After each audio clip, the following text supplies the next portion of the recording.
खोल सतमार्गी बताने वाला, बिगड़ी को बनाने वाला।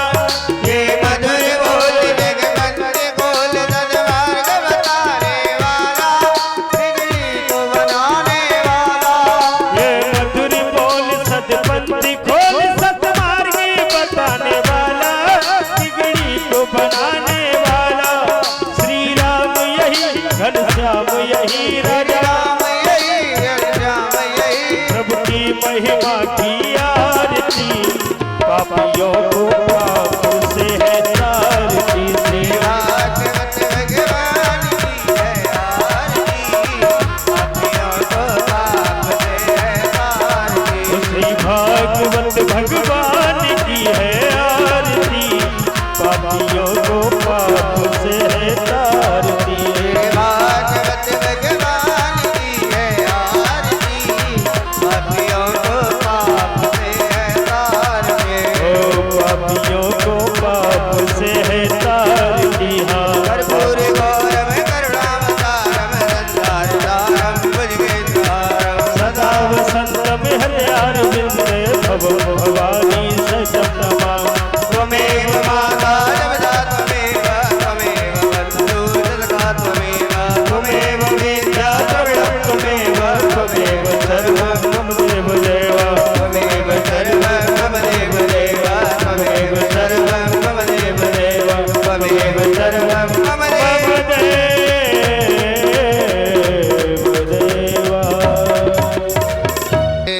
शान्तिरेव शान्ति श्यामा शान्तिरेधि आरार्तिक्यं समर्पयामि आरार्तग्रहणं हस्तो प्रक्षाल्यः मन्त्रपुष्पाञ्जलिं हरिः ॐ स्नेन ज्ञमयजन्त देवास्तानि धर्माणि प्रथमान्यासन्न ते अनाकं महिमानः सजन्त पूर्वे शाद्याः शान्तिदेवाः नानासुगन्धिपुष्पाणि यथा कालोद्भवानि च पुष्पाञ्जलिर्मया दत्ता गृहाण परमेश्वर।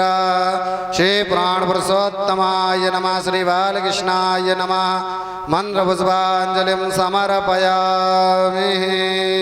बोलिए वृंदावन बिहारी लाल की, श्री राधा रानी सरकार की, श्री गिरिराज जी महाराज की, श्री गोवर्धन नाथ की, श्री भागवत महापुराण की, श्री व्यास जी महाराज की, श्री सुखदेव जी महाराज की, श्री परीक्षित जी महाराज की, श्री यज्ञ नारायण भगवान की, श्री हनुमान जी महाराज की, सब संतन की, सब भक्तन की, पूज्य संत श्री बेड़िया बाबा महाराज की जय जय श्री राधे जय धारी। जय जय लाल गोवर्धन धारी, जय जय लाल गोवर्धन धारी। ओ जय जय लाल गोवर्धन धारी। जय जय लाल गोवर्धन धारी। जय जय लाल गोवर्धन धारी।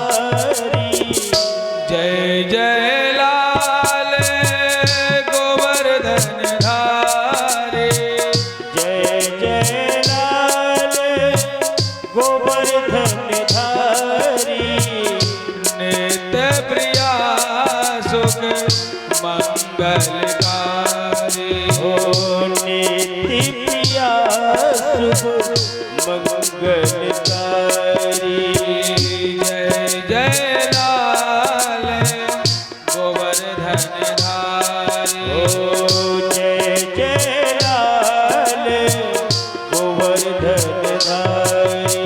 जय हो गोवर्धन लाल की। मीठी मीठी तालियों की सेवा करते हुए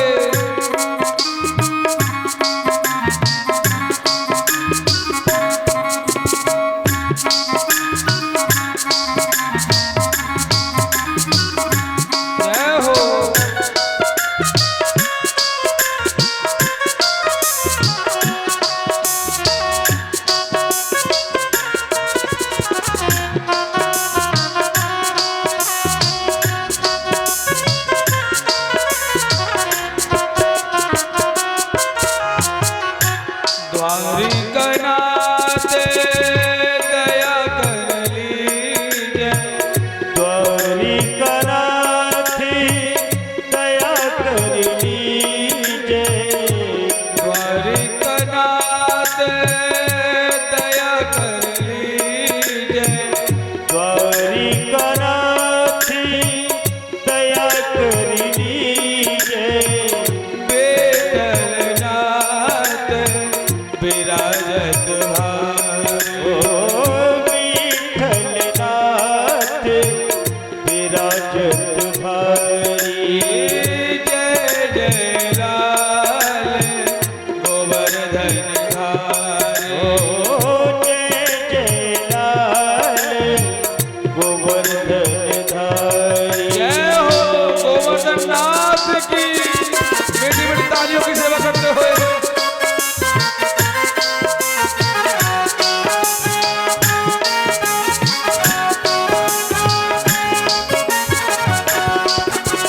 जय हो।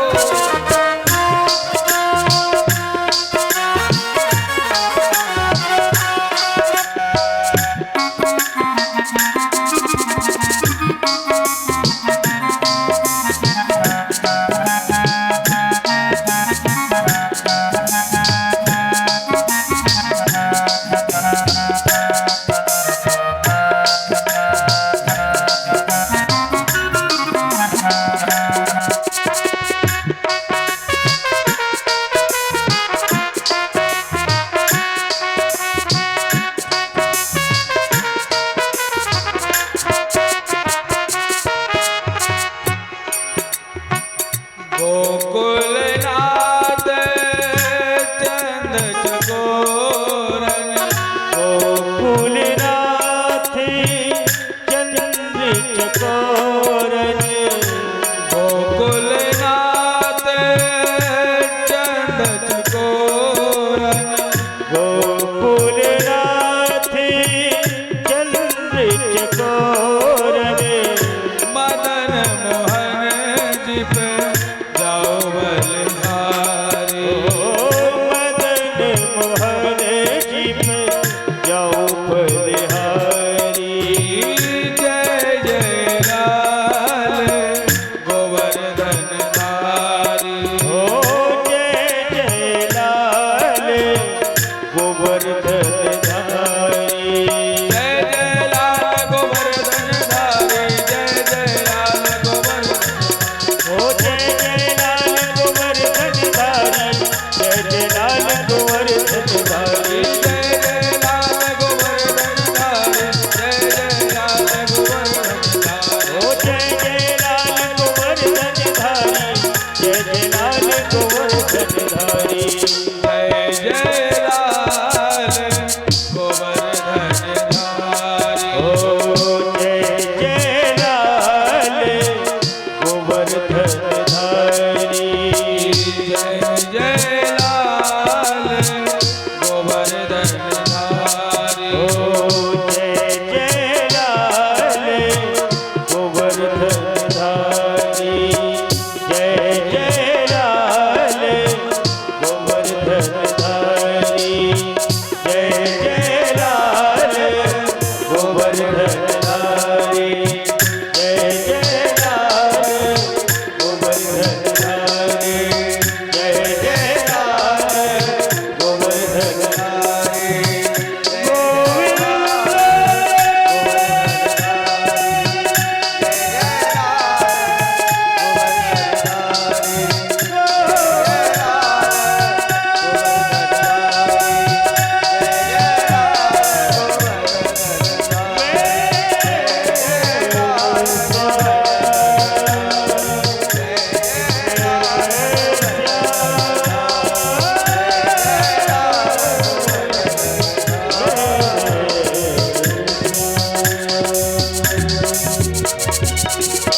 गोविंद कि मेरा भक्त है, इसने कभी ना कभी तो हमारे नाम को जपा था।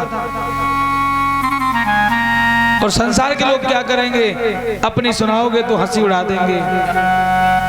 हंस हंस के पूछेंगे दुख तेरा, बाहर जाके उड़ाएंगे। तुम तुम्हारे दुख कैसे पूछेंगे? अरे भैया क्या हुआ, हमें बड़ा कष्ट हुआ तुम्हारे दुख सुन करके, तुम अपनी बीती बताओगे, तुम्हारी बीती सुन करके जाकर के बाहर तुम्हारी हंसी उड़ा देंगे। अरे भैया बहुत दुखी डोलता है तो संसार का तो ऐसा है, लेकिन जगत में प्रीत कितने दिनों की है? सिर्फ 4 दिनों की है। और कहते भी हैं 4 दिनों की प्रीत जगत में, 4 दिनों के नाते हैं, पलकों के पर दे पड़ते ही सब नाते मिट जाते हैं। बताइए भैया कैसा प्रेम है कि तुम हमारे हो हम तुम्हारे हैं। जैसे ही व्यक्ति की नेत्र बंद हुए तो सारे नाते मिट जाते हैं। बताइए वही पिता हमारे साथ बैठ करके रह रहा था, खाना खा रहा था, और वही मरने के बाद उसी पिता के शरीर से हमें डर लगने लगता है। जब कोई व्यक्ति मर जाता है ना, उस घर में भय का माहौल हो जाता है। लोग अकेले लेटने से डरते हैं कि ऐसा ना हो कि वो रात्रि में आ जाए। अरे भैया अगर वो आ भी जाएंगे तो हमारे अपने, कोई बाहर के थोड़ी ना है। क्या हमारे अपने हमें कष्ट देंगे क्या? तो फिर हम लोग क्यों डरते हैं? क्योंकि नाते जो है ना ये स्वार्थ के हैं और किसी के नहीं। जिनकी चिंता में तू जलता, जिनकी चिंता में तू जलता, बेहिचिता जलाते हैं, जिन पर रक्त बहाए जल समूह, जल में वही बहाते हैं। हम बच्चों के लिए सब कुछ करते हैं कि मेरा बेटा खुश रहेगा, और वही बेटा चिता में आग दे देता है, जाके गंगा जी में जाकर के छोड़ आता है। वो बेटा दोबारा नहीं चाहता कि पिताजी हमारे घर आ जाएं, और क्या कहता है पंडा जी से जाकर के, हे पंडा जी अच्छे से पूजा कराना, मेरे पिताजी मेरे घर ना आए लौट करके। बताइए कोई कहता है कि प्रेत बन के मेरे घर आना लौट करके? कोई नहीं कहता है। और जो घर का मालिक है उसी के जाने पर घर की महाराज शुद्धि कराते हैं। घर की पवित्र करा दो भैया, अशुद्ध हो गया है, और उसके धन में अशुद्धि नहीं है, लेकिन उसके आज मर गया तो वहां स्थान में अशुद्धि हो गई। घर के स्वामी के घर की शुद्धि कराते हैं, पिंड दान कर प्रेतात्मा से अपना पिंड छुड़ाते हैं। पिंडदान कर देते हैं भैया, दादा बाबा जो भी हो ले जाओ, दोबारा लौट के घर मत आना। हमारी सरकार डरते हैं, क्यों? क्योंकि हम लोग स्वार्थ के नातों में प्रेम करते हैं। भैया ऐसे प्रेम करने से क्या फायदा? अगर प्रेम करना है तो ठाकुर जी में करो। अरे हाँ मानते हैं घर की जिम्मेदारी इतनी हमारे ऊपर है कि हमको निभा करके चलना है, लेकिन हमें प्रेम किससे करना है? अपने गोविंद से करना है। पड़े रहो दरबार में ढका धनी के खाए, और कबहू तो लाडली। अरे पड़े रहो ठाकुर के दरबार में, कभी तो ठाकुर देखेगा कि मेरे दरबार में पड़ा है, रोज आता है, तो कभी ना कभी मेरी ओर नजर पड़ेगी महाराज, तो मेरा जीवन सफल हो जाएगा। हमें ये करना है, हमें जगत से प्रेम नहीं करना है। प्रेम करना है तो गोपी कैसे करो? गोपियों ने कैसा भगवान से प्रेम किया था? गोपियां ये तक कहती थी कि श्याम सुंदर तुम मेरे सामने मत आया करो। एक कथा आती है ब्रज की कि ब्रज में एक नई बहू का विवाह हुआ, और भगवान का उस समय बोलबाला था, चोरी करने में भगवान घूमते थे। तो नई बहू की सास ने कहा कि देखो बहू, तू घर से बाहर मत निकलना, जो नंद का लाला है ना, ये बहुत बड़ा छलिया है, उससे नजर मत मिला लेना, क्योंकि जिस गोपी की उससे नजर मिल गई उसकी महाराज जीवन बर्बाद हो गया, क्योंकि वो फिर कृष्ण की हो जाती है। सास ने तो खूब संभाला, लेकिन भगवान तो भगवान हैं। एक दिन वो गोपी चकिया भा रही थी अपने घर में। आज गोपी चकिया बहा रही है, इतने में श्याम सुंदर मुरली वाले आ जाते हैं। अरे भाभी क्या कर रही है तू? वही लाला मैं गेहूं पीस रही हूँ। ले भाभी हम पीस दे। पहले का समय था ना, वो 4 बजे जग करके चकिया पीसती थी माताएं। तो आज वो गोपी पीस रही है। भगवान बोले भाभी हम भी पीस दें? भाई बोली लाला तेरी मर्जी है। आज भाभी तो बैठ गई और गोविंद चकिया पीस रहे हैं। पीसते पीसते सुबह के 7 बज गए हैं। आज सास ने आवाज लगाई, ए बहू क्या चकिया पीसती रहेगी और भी काम करेगी? आज वो गोपी कहती है, सखी जैसे ही मैंने देखा कि आज तो बहुत गेहूं पिस गया है, लेकिन जैसे ही मैंने आंख खोल के देखा तो वहां एक मुट्ठी भी गेहूं नहीं पिसा है, ना वहां श्याम सुंदर है ना। और सास ने आकर के पीछे से मुझे 50 गाली दी कि दुष्ट तू काम करना नहीं चाहती है, 3 घंटे से चकिया पे बैठी कुछ कर नहीं रही है। आज वो गोपी नारद जी से कह रही, नारद जी मेरी तो चित्त में वो मुरली वाला बस गया है। जहां देखो जहां वो मुरली वाला हमें दिखता है। नारद जी बोले अच्छा वो दिखता है तो तुम उसको देखा मत करो। तो बोली नारद जी एक दिन की बात तो सुन लो, मैं गाय धो रही थी। गाय धोते धोते इतने में वो मुरली वाला आ गया। अरे भाभी हमें भी दूध पिलाएगी क्या? नारद जी उसकी सूरत इतनी प्यारी है कि उसको देख करके हमें मना नहीं किया जाता है। मैंने कहा अरे लाला मैं तुझे पिला दूंगी अभी। ना है भाभी मैं तो गैया के थन से पीऊंगी।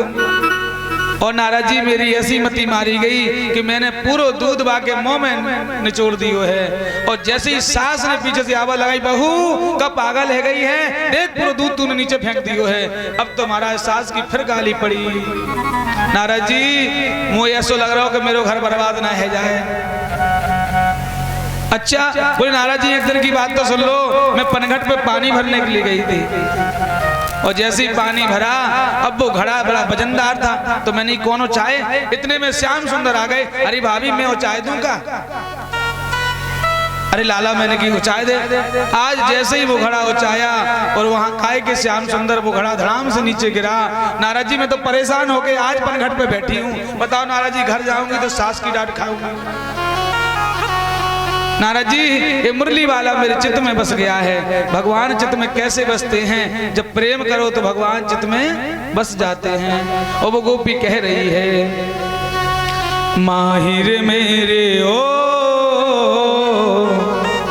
श्याम लगो संग डोले।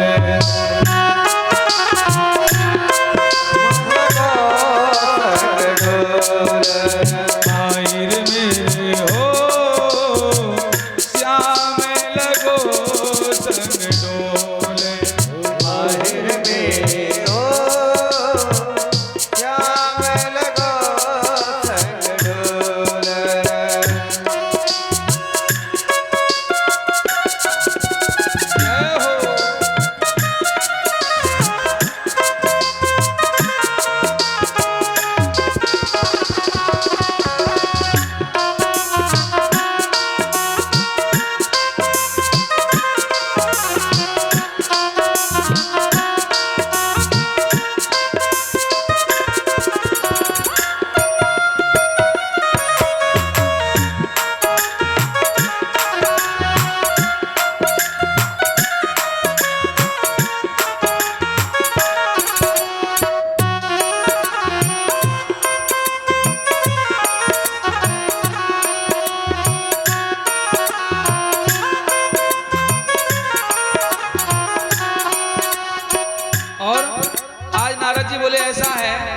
अगर तेरे पीछे श्याम घूमता है तो श्याम की तरफ तू देखा मत कर।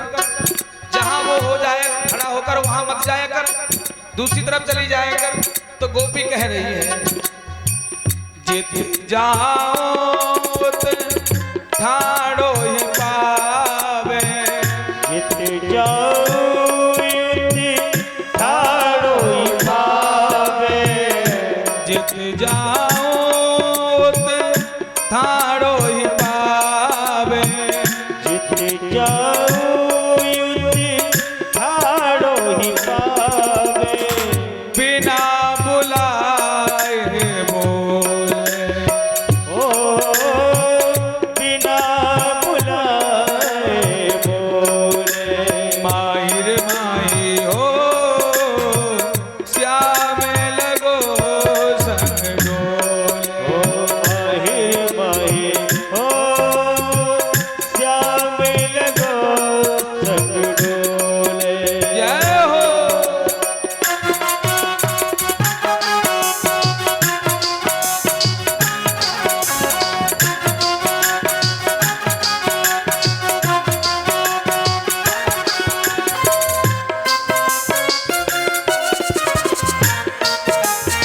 बेटी बेटी तालियों की सेवा करते हुए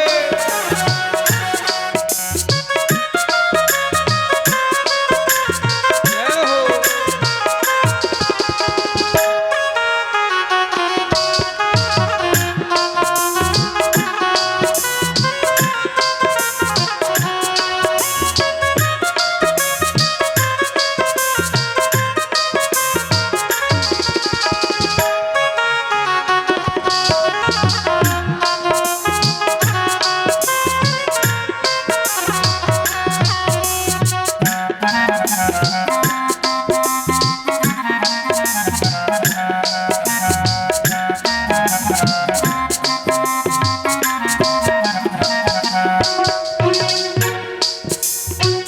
कहाँ कहूँ मैं बस में मेरो, कहाँ कहूँ मैं बस में मेरो, कहाँ कहूँ नहीं बस में मेरो, कहाँ कहूँ नहीं बस में मेरो, हंसे हंस घूंघट खोले, हंसी हंसी घूंघट खोले, माहिर मेरे हो श्याम लगो संग डोले। ओ माहिर मेरे हो श्याम लगो संग डोले, ओ माहिर मेरे हो श्याम लगो संग डोले, श्याम लगो संग डोले, श्याम लगो संग डोले, श्याम लगो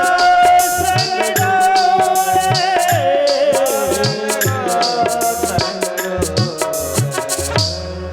ऐसे गोपियों के पीछे भगवान सुंदर सुंदर लीलाएं करते थे। कोई होगा जो कहता होगा कि भगवान मेरे चित्त से तुम निकल जाओ, ये वही कह सकता है जो भगवान से प्रेम करता है। भगवान जल्दी किसी के चित्त में बैठते नहीं हैं। आपने एक विचार किया होगा, जब पूजा में बैठते हैं ना तो कहाँ मन लगता है? बैठे पूजा में मन जाता है बाहर, अरे ये वाला काम ऐसा होकर के ऐसा कर लेते तो ठीक रहता है। जब तक हमारा मन एकाग्र नहीं होगा तब तक हमें भगवान हमारे सामने नहीं आएंगे। कल हम और आपने श्रवण किया है कि गोपियों ने भगवान से कैसा प्रेम किया है। भगवान ने मथुरा गए हैं, कंस को मारा है, और भगवान संदीपनी मुनि के आ गए हैं जहां भगवान की मित्रता सुदामा जी के साथ हुई है। उसके बाद भगवान ने उद्धव को वृंदावन भेजा है। उद्धव, तुम अभी ज्ञानी हो, तुम प्रेमी नहीं हो। जब ज्ञान के साथ तुम जब प्रेमी बन जाओगे तो तुम्हारा ज्ञान सार्थक हो जाएगा, क्योंकि बिना प्रेम के ज्ञान अधूरा है। संसार में अगर व्यक्ति के पास प्रेम नहीं है तो ज्ञान कोई काम आने वाला नहीं है।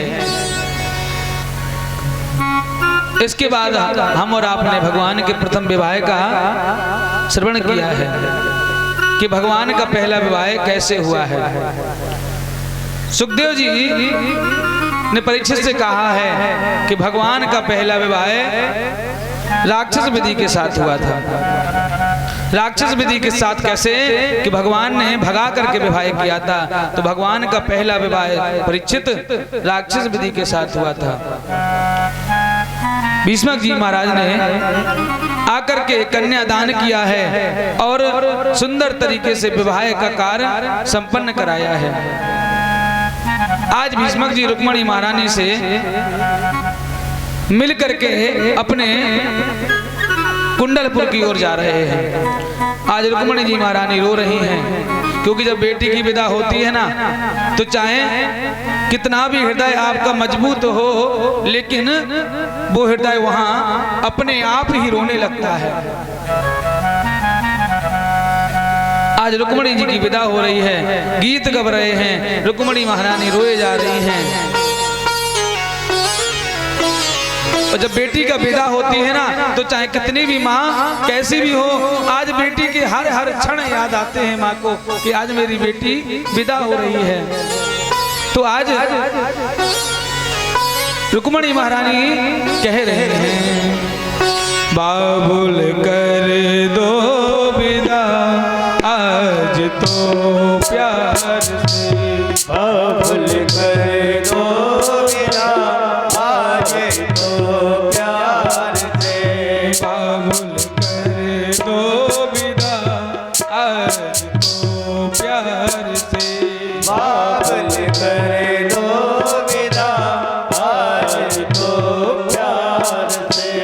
जा रही दूर मैं तेरे घर द्वार से, जा रही दूर में तेरे घर द्वार से, बाबुल कर दो विदा आज तो प्यार से, बाबुल कर दो विदा आज तो प्यार से। जा रही दूर में तेरे संसार से, तेरे संसार से, बाबुल कर दो विदा आज तो प्यार से, बाबुल कर दो विदा आज तो प्यार से।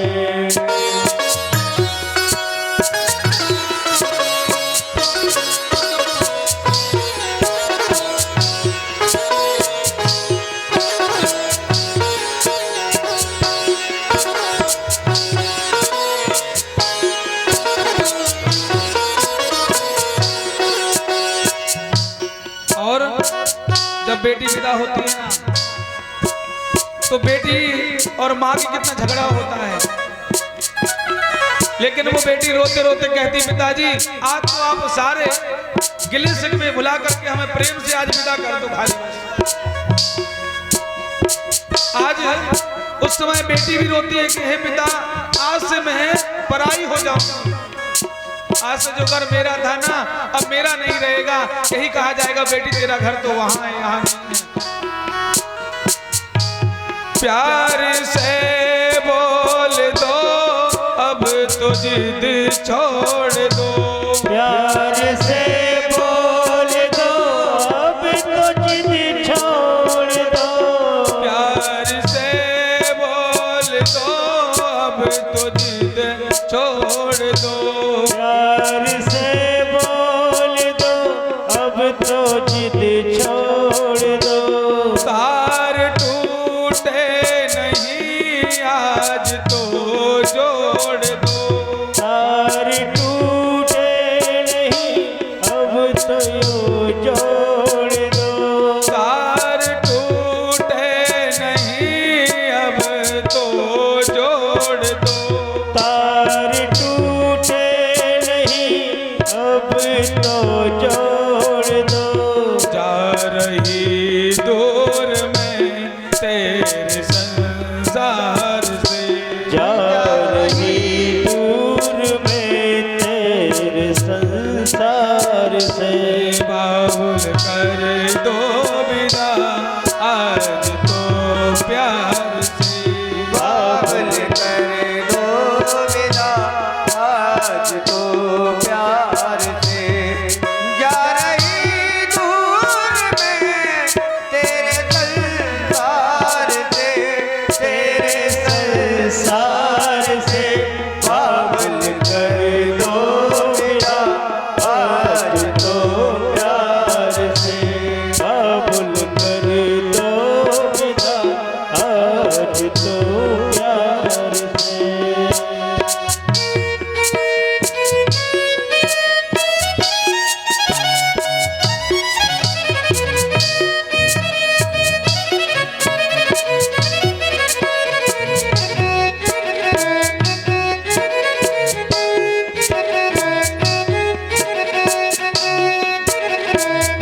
भाई बहन का प्रेम होता है ना, चाहे बचपन में कितना भी झगड़ा हो भाई बहन का, लेकिन जब बहन भाई से दूर जाती है ना तो भाई पर रहा नहीं जाता है। और भाई कैसा भी हो लेकिन भाई अपने आंसू रोक नहीं सकता है। जब उसकी बहन उससे दूर होती है, और वैसे चाहे घर में खूब झगड़ा करे कुछ भी करे, लेकिन अपने बहन को दूर जाते नहीं देख सकता है भाई। तो भाई कह रहा है क्या, बहन आंसू से मोती न बिखराओ तुम, बहन आंसू से मोती न बिखराओ तुम, बहन आंसू से मोती न बिखराओ तुम, बहन आंसू से मोती न बिखराओ तुम, जाके साजन के घर सारा सुख पाओ तुम, जाके साजन के घर सारा सुख पाओ तुम, जाके साजन के घर सारा सुख पाओ तुम, जाके साजन के घर सारा सुख पाओ तुम, ज्ञान कुल की बढ़े तेरे महबाज से, राज कुल की बड़े नार महराज को बाबुल कर दो विदा आज तो प्यार से, बाबुल करे दो विदा आज तो प्यार से, जा रही दूर में तेरे संसार से, तेरे संसार से, बाबुल करे दो विदा आज तो प्यार से, बाबुल करे दो विदा आज तो प्यार से। आज रुक्मणी महारानी की विदा हो रही है। आज भीष्मक जी महाराज अपने कुंडलपुर के लिए चले जाते हैं। सुखदेव जी कहते परीक्षित, भगवान का प्रथम विवाह ऐसे हुआ था राक्षस विधि से। भगवान के प्रथम पुत्र प्रद्युम्न जी महाराज हुए हैं, जो साक्षात कामदेव के अवतार थे। सुखदेव जी कहते परीक्षित, आपको पता है कि कामदेव क्यों भगवान के पुत्र बन के आए। एक समय की बात है, भगवान शंकर समाधि में बैठे थे और देवताओं ने भगवान शंकर की समाधि खोलने के लिए कामदेव को भेज दिया। आज जैसे ही कामदेव ने भगवान शंकर की समाधि खुलवाई, जैसे ही भगवान शंकर के नेत्र खुले तो सामने खड़ा कामदेव जलकर के भस्म हो गया। आज जैसे ही कामदेव भस्म हो गया तो जो कामदेव की पत्नी का नाम है रति, रति आकर के आज भगवान शंकर के पास आकर रोने लगी, प्रभु मेरा जो पति है ना, ये तो देवताओं के कहने पे आया था, सरकार आपने तो भस्मी कर दिया है। तो आज भगवान शंकर ने वरदान दिया है कि चिंता न करो देवी, तुम्हारे पति जल्दी ही आएंगे। वो गोस्वामी जी महाराज ने रामचरित मानस में लिख दिया है, कृष्ण तनय हुई है पति तोरा, कृष्ण तनय हो यही पति तोरा, कृष्ण तनय हुई है पति तोरा, कृष्ण तनय हो यही पति तोरा, बचनो अन्यथा होई न मोरा, वचन अन्यथा होय न मोरा, बचनो अन्यथा होई न मोरा, वचन अन्यथा होय न मोरा। कृष्ण तनय हुई है पति तोरा। देवी तुम चिंता ना करो, जो भगवान श्री कृष्ण का जब विवाह अवतार होगा, जब भगवान श्री कृष्ण विवाह करेंगे तो उनका पहला पुत्र आपके पति के रूप में उत्पन्न होगा। भोलेनाथ ने तो वरदान दे दिया, लेकिन एक सम्रासुर नाम का दैत्य था। इसको देवताओं ने कहा कि तुम्हारी जो मृत्यु होगी ना, ये भगवान श्री कृष्ण के प्रथम पुत्र से होगी। तो आज जैसे ही प्रद्युम्न जी का जन्म हुआ, सम्रासुर उठा करके ले गया और समुद्र में फेंक दिया। समुद्र में जब पुत्र को फेंका तो समुद्र में एक बड़ी मछली ने उस पुत्र को निगल लिया। एक दिन मछुआरा मछली पकड़ रहा था, तो उसने जब मछली को पकड़ा तो वो मछली इतनी बड़ी थी कि आज वो मछुआरे के लगा कि हम कहीं भी बेचेंगे तो ये मछली कौन खाएगा। आज राजा के यहाँ भेज दूं तो राजा के यहाँ तो महाराज अनेक को खाने वाले हैं, तो राजा के यहाँ मछली काम आ जाएगी। तो आज वही मछली जाकर के सम्रासुर के यहाँ रसोई में भेज दी। और जो सम्रासुर की रसोई है ना, उसमें कौन काम कर रहा है? कामदेव की जो पत्नी है रति, वो आज उसमें भोजन बनाने का काम कर रही है। आज जैसी रति ने पेट चीरा मछली का, देखा कि ओहो इसमें तो सुंदर सा बालक है। आज रति उस बालक की सेवा कर रही हैं, क्योंकि रति जानती है कि हमारे पति हैं। रति सेवा कर रही है, कामदेव जल्दी से बड़े हो गए हैं। आज एक दिन कामदेव जो प्रद्युम्न जी महाराज हैं, आज वो एक दिन मन में विचार कर रहे हैं कि लगती तो ये हमारी माँ है, लेकिन इसका स्वभाव कुछ माँ कैसा नहीं लगता मुझे। तो आज कामदेव प्रद्युम्न जी महाराज ने पूछ दिया, देवी वैसे तो तुम मेरी माँ हो, लेकिन देवी तुम्हारा जो स्वभाव है ना, हमें माँ कैसा नहीं लगता। देवी क्या करती हो तुम्हें? तो आज रति ने कहा, सरकार तुम मुझे भूल गई हो, मैं तुम्हारी माँ नहीं हूँ, मैं तुम्हारी पत्नी हूँ। कामदेव आज प्रद्युम्न जी महाराज बोले, तुम पत्नी कैसे मेरी? तो आज रति ने पूरी कथा कामदेव को सुनाई है। भवान् नारायणः सुतः संभरेण हतो गृहात्, अहं तेधा कृता पत्नी रति कामा भवान प्रभो। महाराज आप कोई और नहीं हैं, आप द्वारकाधीश के पुत्र हैं। तुम्हें यहाँ कैसे आया? बोले जो सम्रासुर नाम का दैत्य है ना, ये तुमको मारने के लिए इसने समुद्र में फेंक दिया था, और समुद्र में एक मछली ने तुमको निगल लिया सरकार, इसलिए तुम यहाँ हो। ओहो आज कामदेव को पता चला, तो कामदेव ने सम्रासुर से जाकर के युद्ध किया है, और प्रद्युम्न जी महाराज ने सम्रासुर को मार दिया है। आज प्रद्युम्न जी महाराज रति को साथ लेकर के जैसे ही द्वारका में आए, तो प्रद्युम्न जी महाराज बिल्कुल देखने में द्वारकाधीश कैसे लगते हैं। तो आज द्वारकापुरी के लोगों ने देखा, ओहो द्वारकाधीश तो दूसरा विवाह करके आ रहे हैं। आज पूरे द्वारका में शोर मच गया है,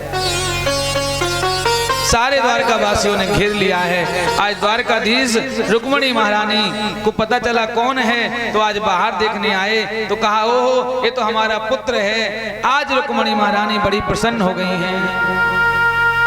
क्यों? क्योंकि गया था बचपन में पुत्र चोरी, और आज बहू को साथ लेकर के आया है। सुखदेव जी कहते, परीक्षित ऐसे भगवान के प्रथम पुत्र का विवाह हुआ है। परीक्षित जी महाराज ने पूछा, प्रभु हमने सुना है भगवान के बहुत सारे विवाह हुए हैं, कैसे हुए, कहाँ कहाँ हुए, कब कब हुए, कृपा करके हमें बताओ। तब सुखदेव जी महाराज ने कहा, परीक्षित भगवान के 8 विवाह कैसे कैसे हुए हैं हम बताते हैं। दूसरा विवाह भगवान का, एक सत्राजित नाम का राजा था, उसके पास एक ऐसी मणि थी जो 180 वर्ष सोना रोजाना देती थी। एक दिन सत्राजित ने क्या किया, गले में मणि पहनी और जाकर के द्वारकाधीश के दरबार में जाकर के बैठ गया। जब द्वारकाधीश के दरबार में जाकर के बैठ गया तो आज ऐसा लग रहा है उस मणि की चमक इतनी तेज है कि जैसे हजारों सूर्य सामने आ गए हों। द्वारकाधीश ने तो कुछ नहीं कहा, लेकिन प्रजान की जो लोग थे उन्होंने कहा, देखो सत्राजित, ये मणि तुम्हारे गले में शोभा नहीं दे रही है। ये मणि अगर तुम द्वारकाधीश को पहना दोगे तो शायद शोभा देगी, इसलिए तुम ये मणि को द्वारकाधीश को दे दो। लेकिन सत्राजित बोला, अच्छा ये मणि हम क्यों देंगे? मैंने सूनान भगवान से प्राप्त की है और मैं ये मणि कैसे दे दूं द्वारकाधीश को? मैं ये मणि नहीं दूंगा। आज सत्राजित लौट के आया। सत्राजित के एक छोटा भाई है, उसका नाम है प्रसेन। प्रसेना ही धर्मेणा नहीं धर्मत ही वर्मतः। आज प्रसेन कहने लगा, अरे भैया क्या ये मणि हमको पहने दोगे आप? सत्राजित बोला, अरे भाई तू तो मेरा छोटा भाई है, ले तू ये मणि पहन ले। आज जैसे ही प्रसेन ने वो मणि पहनी तो प्रसेन शिकार खेलने के लिए जंगल में चला गया। और जब शिकार खेलने गया तो प्रसेन लौट करके नहीं आता है। एक दिन हो गया, 2 दिन हो गए। अब सत्राजित बोला अपनी पत्नी से कि देखो देवी, ये द्वारकाधीश कितना छलिया है। परसों में इसकी सभा में गया था तो उसने प्रजा से हमारी मणि मंगवाई थी, और देखो 2 दिन हो गए मेरा भाई जंगल में गया है शिकार खेलने, लौट करके नहीं आया। इसका मतलब ये है कि द्वारकाधीश ने मेरे भाई को मरवा दिया है और मणि को धर लिया है और भगवान को मणि की चोरी लगा दी है। और भैया, और अपनी पत्नी से पता क्या कहा इसने? देवी ये बात किसी को बताना मत। और समझ लो फिर तो खुली किताब है। अगर हमारी माताओं से इतना कह दो कि ये बात किसी को बताना नहीं है, बस फिर तो वो बात पक्का पहुंच जाएगी। करने करने जपन जनाहा, माताओं के मन में कोई बात बचती नहीं है। ऐसा ही एक दृष्टांत आता है, एक संत जी एक दृष्टांत सुनाते हैं कि एक सज्जन कभी आज तक भागवत सुनने नहीं गए थे। तो उनकी पत्नी बोली, देखो कितनी सुंदर भागवत हो रही है और चले जाओ भागवत सुनाओ। सो पंडित वो बोले, सज्जन देखो ऐसा है, भागवत हमें भाती नहीं है। अरे बोले चले जाओ भागवत सुनने, कितनी अच्छी भागवत हो रही है। बोले देखो देवी, मैं भागवत सुनने जाऊंगा लेकिन क्या सुनूंगा मैं सार, मैं फालतू की बातें नहीं सुनता हूँ। देवी बोली, महाराज फालतू की बात नहीं तो सार सुनने तो चले जाओ। आज वो सज्जन भागवत सुनने गए हैं तो भागवत कथा में पंडित जी कह रहे थे, हरि हरि निंदा सुनहि जो काना, हरि हरि निंदा सुनहि जो काना, हरि हरि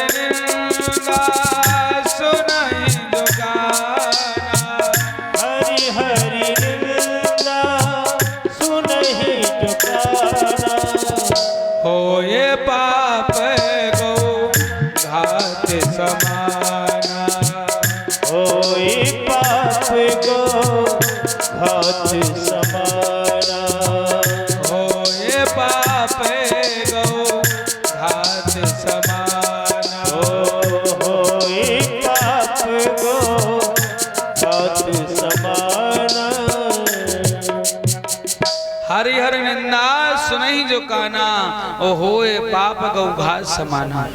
पंडित जी ने इतना बोला था। अबे बहुत जल्दी में गए थे ना कथा सुनने, और वो भी कथा कैसी, श्रद्धा तो कथा में थी नहीं, जबरदस्ती भेजा गया, चलो कथा सुनने चलो। अब श्रीमती जी की बात कैसे काट दें, और बात काटेंगे तो घर में झगड़ा होगा शाम को। फिर चले आए बेचारे, उन्होंने इतना ही चौपाई सुनी, इसका अर्थ भी नहीं सुना कि इसका अर्थ क्या है। इसका अर्थ क्या है, हरिहर निंदा सुनहि जो काना, भगवान की निंदा कानों से नहीं सुननी चाहिए। और जो व्यक्ति भगवान की निंदा कानों से सुनता है उसको गौ हत्या का पाप लगता है। लेकिन उन्होंने अर्थ क्या लगा लिया, हरिहर निंदा सुनहि जो काना। संयोग से वो सज्जन एक आंख से काने थे, तो उन्होंने अर्थ क्या लगाया, हरिहर निंदा सुनई जो काना। काने व्यक्ति को हरि मतलब भगवान विष्णु और हर मतलब शंकर। काने व्यक्ति को भगवान विष्णु और शंकर की निंदा नहीं सुननी चाहिए।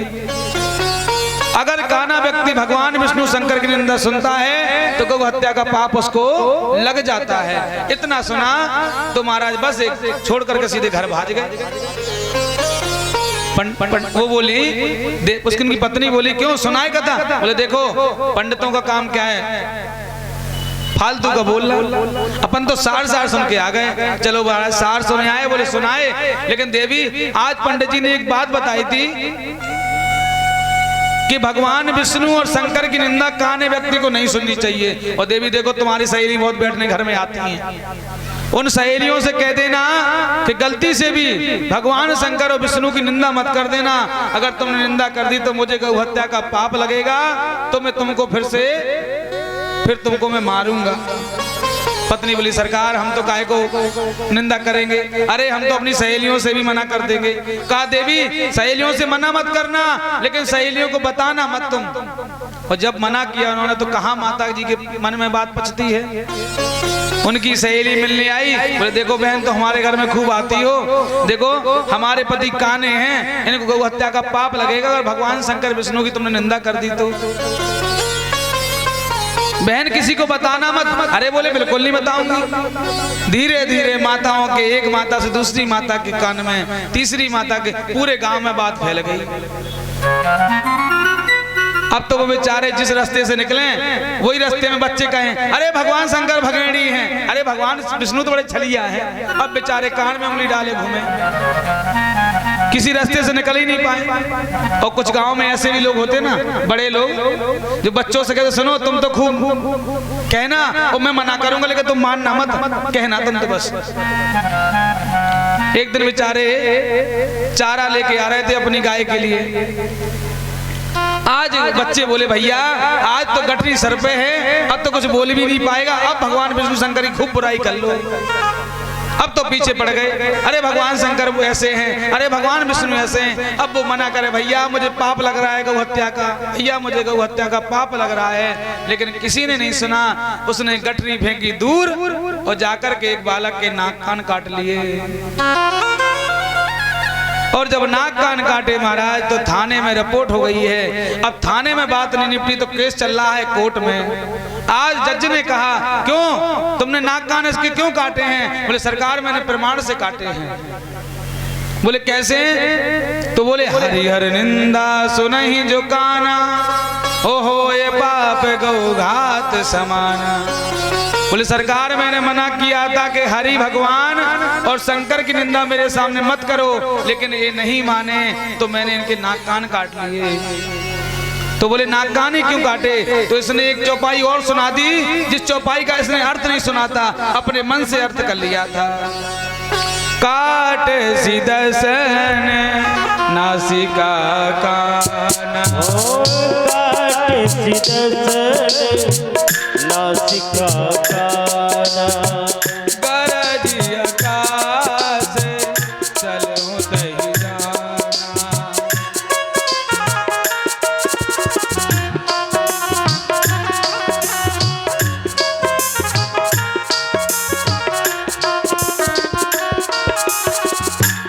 काट सिदसन नासिका काना। अगर काने व्यक्ति के सामने कोई बुराई करे तो काना व्यक्ति क्या करे? काट सिदसन नासिका काना। काना व्यक्ति नाक कान काट ले। तो बोले सरकार मैंने नाक कान काट लिए। जो पढ़े लिखे व्यक्ति होते हैं ना, जो इंग्लिश पढ़ने वाले, वो रामायण नहीं पढ़ते हैं। तो आपने एक वीडियो सुनी होगी, दिल्ली के सबसे अच्छी यूनिवर्सिटी की वो वीडियो थी। उसमें बच्चों से पूछा जाए राम कौन थे? बोले राम ने किसको मारा? तो बोले कंस को मारा। ये पढ़े लिखे बच्चों की वीडियो थी नेट पे। बोले सीता जी का हरण किसने किया था? बोले कंस ने किया था। उनको यही पता नहीं कि राम क्या है, हमारे रावण क्या है। उनको कृष्ण पता नहीं है, राम पता नहीं है, क्योंकि इंग्लिश पढ़ाई पढ़ते हैं ना। और कहते क्या हैं? क्या हम हिंदू हैं। और हम देखा देखी क्या कर रहे हैं, हम लोग पाक संस्कृति को अपना रहे हैं। भैया आप वृंदावन कभी जाना, जो अंग्रेज लोग भी हैं ना भैया, वो भी हमारे वेशभूषा में आ गए हैं।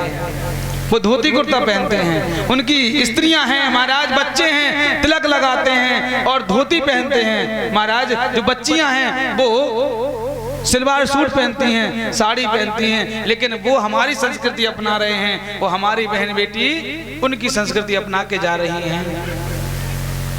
थोड़ी सी दिल्ली पढ़ाई तो सलवार सूट तो छोड़ दिया, आप जींस में आ जाएंगे। बोले हम, अरे हम दिल्ली पढ़ते हैं, अपने गांव की, अपने हिंदुत्व की संस्कृति छोड़ करके हम लोग विदेशी बन जाएंगे जाकर के, और विदेशी लोग हमारी अपना रहे हैं। बस देखा देखी में लगे हैं, लेकिन ये नहीं जानते जो मर्यादा हमारी संस्कृति में है वो विदेश में नहीं है, क्योंकि रामकृष्ण का जन्म हमारी संस्कृति में हुआ था, विदेश में नहीं हुआ था। आज हरिहर नंदा, आज वो जज साहब बोले भैया तुमने नाक कान काट ली, तुम्हें किसी ने मना नहीं किया? बोले मना किया था। किसने? बोले पत्नी चिल्लाई थी सरकार छोड़ दो, सरकार छोड़ दो। लेकिन मैंने कहा मूढ़ तो अतिशय अभिमाना और नारी सिकावन कर से न काना। अरे इस मूर्ख की वजह से तो पूरा बवंडर हुआ है। मूर्ख, मूड तो अतिशय अभिमाना, इससे मैंने मना किया था, तू बात किसी को बताना मत, लेकिन इसने अपनी सहेली से कह दी और पूरे गांव में फैल गई बात। और सरकार रामायण जी में प्रमाण आया है कि नारी सिखावन करस न काना। काने व्यक्ति को अपनी पत्नी की बात नहीं मानना चाहिए। तो सरकार हमने इसलिए इसकी बात नहीं मानी। तो बोले और किसी की मान लेते हैं, अपने बच्चों की मान लेते हैं। तो बोले बच्चों के लिए भी रामचरितमानस में लिखा है, सुनाहु नाथ तुम सहज सुजाना, बालक बचन करह नहीं काना। चौपाई का अर्थ तो दूसरा है, लेकिन अपने आप में ज्ञानी बनते ना कुछ लोग, अपने मन से लगा लिया। बोले काने व्यक्ति को अपने बच्चों की बात नहीं मानना चाहिए। जज साहब बोले भैया तूने प्रमाण से नाक कान काटे हैं। बोले और क्या? बोले ठीक है तुम पे कोई केस नहीं है, जाओ अपने घर। तो भैया यहाँ की वहाँ कोई बात करने में ये होता है, लेकिन इसमें हमारी माताओं की गलती नहीं है। माताओं का हृदय जो है ना बिल्कुल एकदम साफ होता है, अपने हृदय में कचरा रखना चाहते नहीं है। आज सत्यराजित ने अपनी पत्नी को बताया था कि देखो तुम किसी से कहना मत, लेकिन सत्यराजित की पत्नी ने अपनी सहेलियों से कहा तो करने करने जपन जना पूरे द्वारका में बात फैल गई कि द्वारकाधीश ने सत्यराजित के भाई प्रसेन को मार करके उसकी मणि चुरा ली है। भगवान को मणि चोरी लग गई है। जब भगवान को पता चला तो आज पूरी द्वारका भगवान को जहां से निकले वही कहने लगे भैया ये वही कृष्ण है, ये जीवन जन्म का चोर है, इसने जन्म से चोरी की है, तो इसने मणि भी चुरा ली है। आज भगवान मणि की चोरी का कलंक मिटाने के लिए आज भगवान जंगल में चल दिए हैं। आज जंगल में भगवान मणि चोरी का कलंक मिटाने के लिए गए हैं। आज भगवान चले जा रहे थे, देखा कि वहां प्रसेन मरा पड़ा है, और जहां प्रसेन मरा पड़ा है वहां महाराज एक सिंह के निशान हैं। आज उस सिंह के निशानों को भगवान देखते देखते देखा कि आगे जाके वो सिंह मरा पड़ा है, वहां एक रीछ के निशान है। आज उस रीछ के निशानों को भगवान देखते देखते गए तो एक गुफा में चले गए। वहां एक बालिका उस मणि से खेल रही है। भगवान ने उस बालिका को देखा, और जैसे उस बालिका ने भगवान को देखा तो बालिका चिल्लाने लगी, अरे पिताजी बचाओ, पिताजी बचाओ, देखो ये कौन आ गया है। आज जो उनके पिता थे उस बालिका के कौन हैं? श्री जामवंत जी महाराज। आज जामवंत जी महाराज आ गए हैं। आज उन्होंने भगवान को देखा तो जामवंत जी महाराज की आंख लाल हो गई है। आज भगवान और जामवंत जी का युद्ध हुआ है। एक दिन नहीं, 2 दिन नहीं, 27 दिन युद्ध हुआ है। युद्ध होते होते 28वें दिन भगवान ने उठा करके जामवंत जी को ऐसा पटका कि जामवंत जी को याद आ गया, ओहो ये तो मेरे भगवान हैं। आज जामवंत जी हाथ जोड़ के खड़े हो गए, सरकार मैंने पहचान लिया, आप तो मेरे प्रभु राम हैं। भगवान बोले क्यों जामवंत, 27 दिन मार खा के ना पहचाने? सुखदेव जी से परीक्षित ने पूछा, प्रभु ये जामवंत जी से भगवान ने युद्ध क्यों किया है? तो आज सुखदेव जी कहते, परीक्षित ये बात उस समय की है जब लंका का युद्ध विश्राम हो गया था, रावण मारा गया था। तो जामवंत जी से भगवान ने पूछा, जामवंत जी कैसा रहा युद्ध? तो जामवंत जी बोले, प्रभु अभी हमारे हाथों की खुजली नहीं मिटी है। काय का युद्ध? भगवान बोले, अगर जामवंत जी तुम्हारे हाथों की खुजली अगर इस युद्ध से नहीं मिटी है तो अब मैं ही तुमसे युद्ध करके तुम्हारी खुजली मिटाऊंगा। तो आज भगवान ने उस वरदान को पूरा किया है। भगवान ने कहा, जामवंत मुझे मणि दे दो। तो जामवंत बोले, नहीं मणि नहीं दे सकते हैं। बोले क्यों? क्योंकि मणि मैंने अपनी कन्या को दे दी है और कन्या की दी हुई चीज को हम वापस नहीं लेते हैं। ऐसा ही होता है ना, कन्यादान की हुई चीज को हम वापस नहीं लेते हैं। लेकिन पहले के लोग इस चीज को निभाते थे, अब की माएं नहीं निभाती हैं। पहले के लोग अपनी बेटी का विवाह करने के बाद बेटी के यहाँ का जल भी नहीं पीते थे। अब तो कहोगे जल पीते हो, अरे महाराज बेटा बेटी में अंतर क्या है? ये सत्य बात है, अंतर नहीं है। लेकिन आपने देखा होगा जिनकी बेटियों का विवाह हुआ होगा, पंडित जी संकल्प कराते हैं कि नहीं कराते कन्यादान का? और दान की हुई चीज का हम भोग नहीं कर सकते हैं। और जो दान की हुई चीज को अपने ऊपर अपनाता है, उस आगे कथा आएगी, अभी इसी कथाओं में आए कथा आएगी कि जिसने दान की हुई चीज को अपने पास फिर से रख लिया है उसकी क्या गति हुई है, ये आपको अभी सुनने को मिल जाएगा। इसलिए माएं अपने बेटियों के यहाँ खूब जाएं, क्योंकि परिस्थिति ऐसी है, आज एक संतान होती है तो बेटियों के यहाँ जाना पड़ता है, लेकिन उनके यहाँ इतना दे करके आओ कि उनका अन्न हम कुछ खा के नहीं आए। अगर हम 2 दिन रहे हैं, 2 दिन भोजन का कितना होता है उसका उनको बेटी को दे के आ जाओ। लेकिन हमें बेटी का अन्न नहीं खाना चाहिए। आज जामवंत जी ने कहा, सरकार हम नहीं दे पाएंगे। भगवान बोले, जामवंत जी तुम्हें मणि तो देनी पड़ेगी, चाहे कैसे भी दो। बोले, सरकार आप कह रहे हो कैसे भी दो, हाँ एक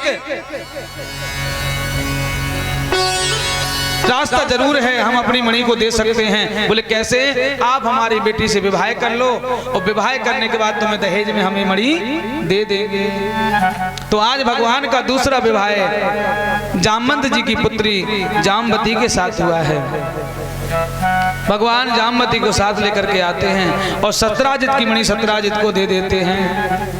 आज जब सत्राजित को मणि दी तो सत्राजित बड़ा शर्मिंदा हुआ है। आज भगवान तो अपने द्वार निवास स्थल में चले गए हैं, लेकिन सत्राजित जिस गली से निकले उसी गली में सत्राजित को लोग गाली देने लगे।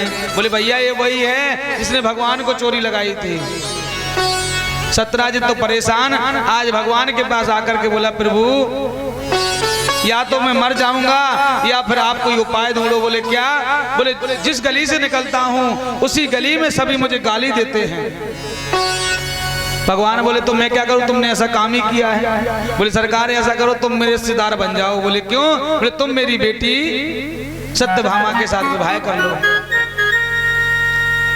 तो जब मैं तुम्हारा रिश्तेदार बन जाऊंगा तो मुझे कोई परेशानी नहीं होगी। भगवान बोले ठीक है। आज तीसरा विवाह भगवान का सत्राजित की बेटी सत्यभामा के साथ हो गया। आज सत्राजित ने वो दहेज में मणि देने लगा। भगवान बोले नहीं नहीं सत्राजित, ये मणि तुम अपने पास रखो, जो इस मणि से सोना निकलेगा वो सोना तुम हमारे राज्य कोष में जमा कर दिया करो। सुखदेव जी कहते, परीक्षित ऐसे भगवान का तीसरा विवाह हुआ है। आज भगवान आनंद से रहते हैं। सुखदेव जी कहते, परीक्षित एक बार भगवान पांडवों से मिलने दिल्ली गए हैं।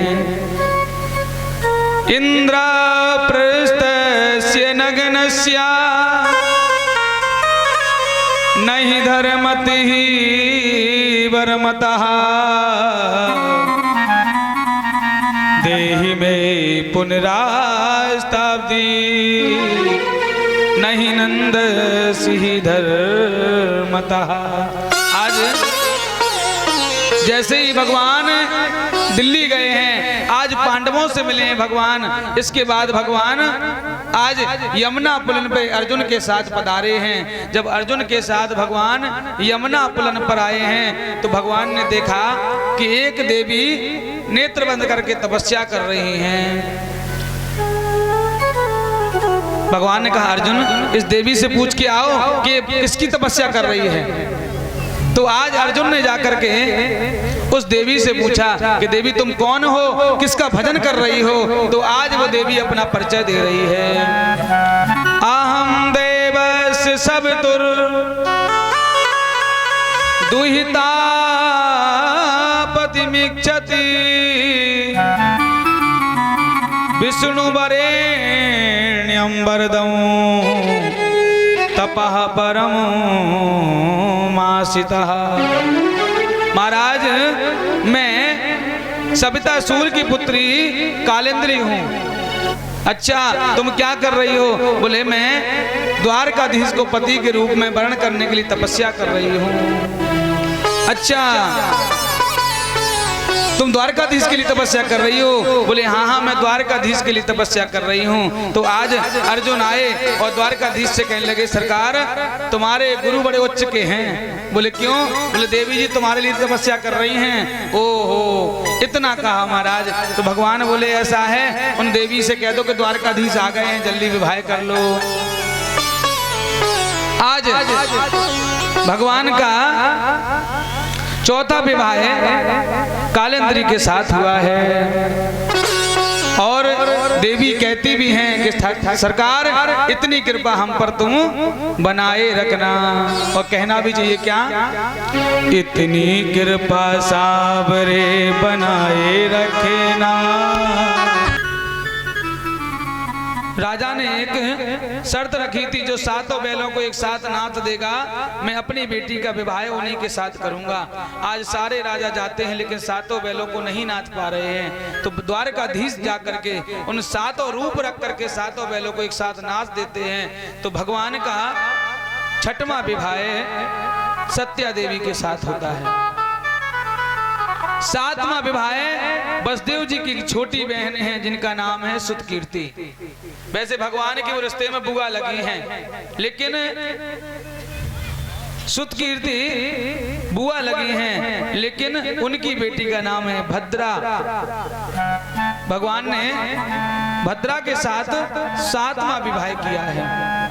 वो आठवां विवाह भगवान ने जल में देख करके मछली का चक्र भेदन कर दिया है। तो भगवान का विवाह राजा बृहस्सेन की बेटी लक्ष्मणा के साथ हुआ है।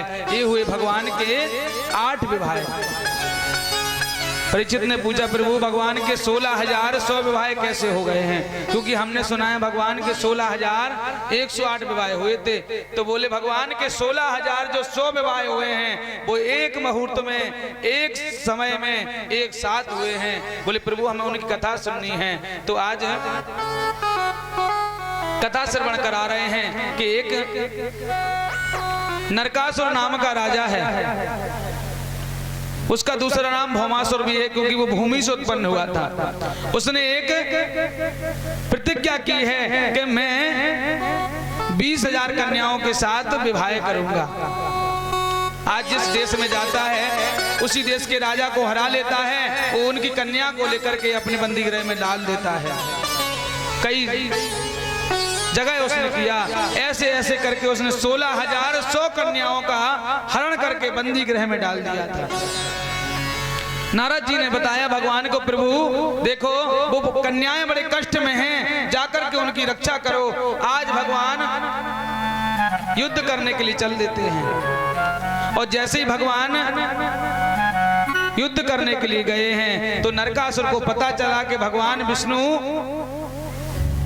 आ रहे हैं। आज भगवान श्री कृष्ण जाते हैं और नरकासुर से युद्ध करते हैं। सभायाम गरुणो रूढ़ा प्रागर ज्योतिस्फुरा परम। भगवान सत्यभामा को साथ ले गए हैं, क्योंकि सत्यभामा भी भूमि से प्रकट हुई थी और भौमासुर भी भूमि से प्रकट हुआ था, इसलिए सत्यभामा को साथ ले गए हैं। भगवान ने जाकर के मुरदैत्य का वध किया है और जाकर के फिर नरकासुर का वध किया है।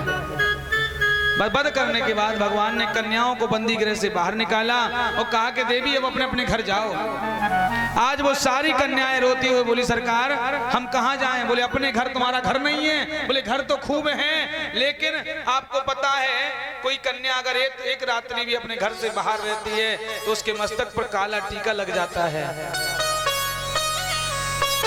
उस कन्या से कोई विवाह नहीं करता है। सरकार हमको तो कई सालें बीत गए हैं इस बंदी गृह में, बताइए अगर मेरे माँ बाप हमें अपना भी लेते हैं लेकिन हमसे विवाह कौन करेगा? सरकार ऐसा करो मुझे तो मार दो तो ठीक है। सारी कन्याओं ने एक साथ कहा सरकार हमारा वध कर दो। भैया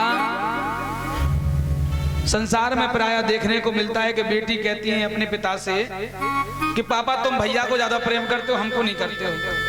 ऐसा कहती कि नहीं कहती हैं? बहुत सी बेटी अपने पिता से कह देती हैं। बोले भैया को तो यहाँ भेज देते हो और हमको जाने के लिए कहते हो नहीं तुम अकेली मत जाओ, हम तुम्हारे साथ चलेंगे। इसका मतलब तुम भैया को ज्यादा चाहते हो, मुझे नहीं। नहीं नहीं भैया, उन बहनों से मेरा कहना है वो बहन भैया से श्रेष्ठ हैं, लेकिन अंतर है। आपने देखा होगा 1 लाख का एक हीरा होता है, हीरा होता है 1 लाख का, और वो 1 लाख का एक छत डालने वाला सरिया भी होता है, लेकिन सरिया कहाँ पड़ा रहता है? दुकान के बाहर। बरसात हो रही तो पानी गिर रहा है सरिये पे, उसमें चाहे कोई उसके ऊपर चढ़ के निकल रहा है, लेकिन वो 1 लाख का जो हीरा है ना वो कहाँ रखा जाता है? आप किसी सोनी जी से पूछना कि हीरा कैसे रखते हो? सबसे पहले महाराज एक अलमारी होगी दुकान में, उसके अंदर भी छोटी सी अलमारी होगी, उस अलमारी में छोटी सी डिब्बी होगी, उसमें कुछ कोमल सी चीज बिछा करके उसके ऊपर हीरा रख के ढक्कन रख के जब 3 अलमारियों के अंदर रख करके वो जाते हैं। क्यों? क्या हीरा और सरिये में कोई कमी है क्या?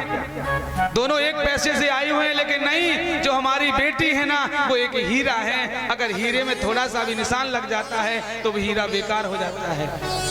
इसी तरीके से हमारी बहनें हैं। बहनें और भाइयों में अंतर नहीं है, लेकिन अंतर कहाँ है? क्योंकि हमारी बहनों से अगर कोई कुछ कह देगा तो पिता का मरना हो जाएगा, लेकिन अपनी बेटी की ही बेइज्जती महसूस नहीं करेगा, सहन नहीं करेगा।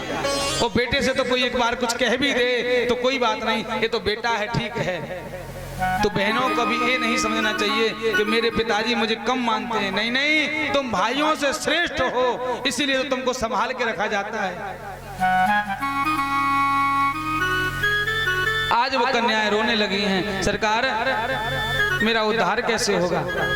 तो भगवान बोले नहीं नहीं देवी, जिसका कोई नहीं होता है उसका मैं हूं। और भगवान से वो कन्याएं कहने लगी हैं हम ऐसे नहीं हैं चाहने वाले जो आज तुम्हें कल और कुछ चाहें।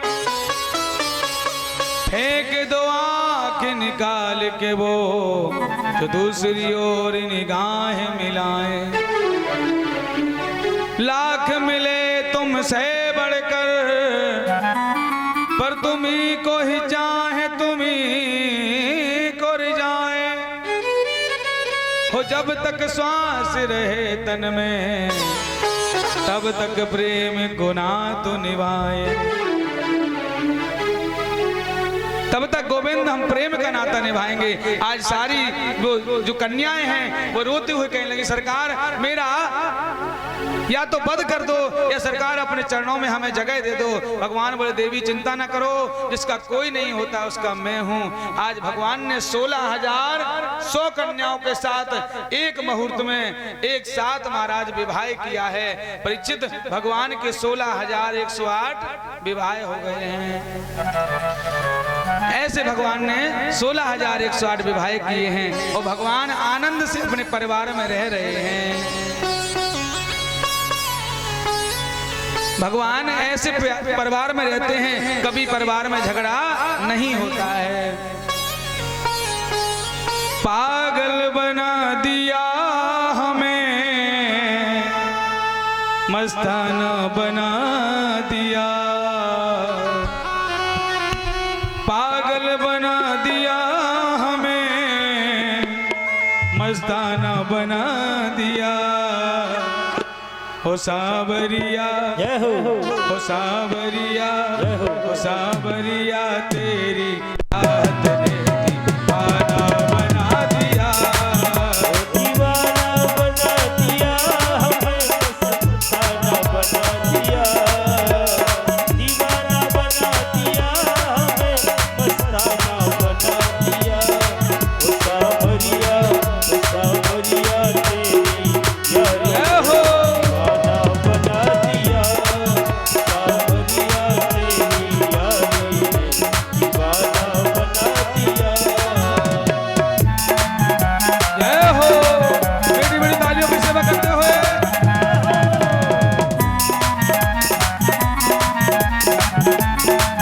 भैया, भैया, अरे माताओं, आज तो कंजूसी कम से कम ना करो। आज क्या है, कथा का विश्राम दिवस है और आज भी आपसे ताली सेवा चाहते हैं। हम फिर साल भर के लिए आपसे कहीं और कथा में जाओगे तो कोई कहने आएगा, हम तो कहने नहीं आएंगे। इसलिए आज ताली सेवा में कंजूसी नहीं। कैसे? जय हो।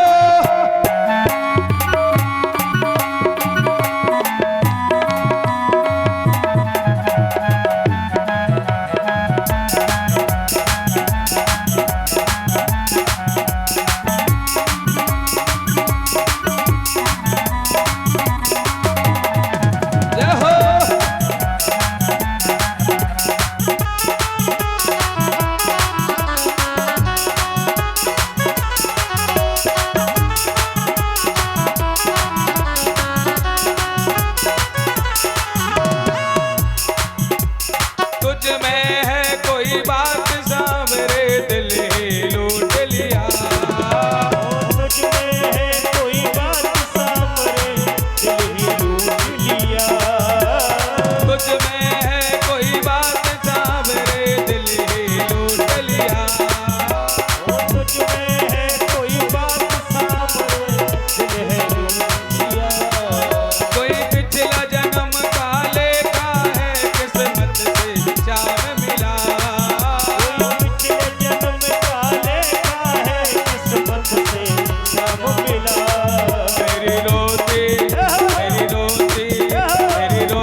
कभी किसी से मना नहीं करते हैं। तो कहना क्या है?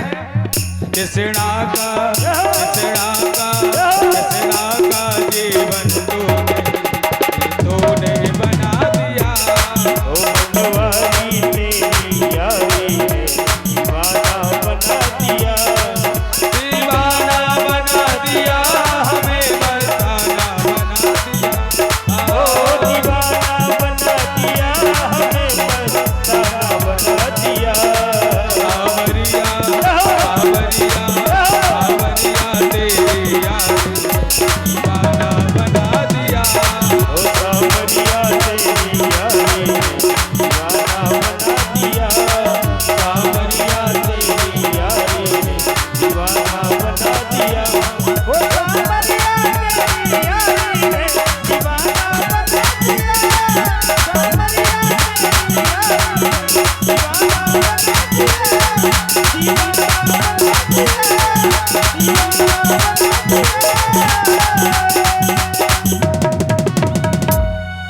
बोलिए आनंद गंध भगवान। और एक रानी के 10 पुत्र हुए हैं, तो महाराज 16,000 रानी के कितने पुत्र हुए आप बताइए। कोई गणित लगा सकता है क्या बेटा? यहाँ एक रानी के 10 पुत्र हुए हैं और 16,108 रानी के मिलाकर के कितने पुत्र हुए हैं? 16,108 रानी कितने पुत्र हुए नहीं पता? देखिए 1,61,080 भगवान के हैं बेटा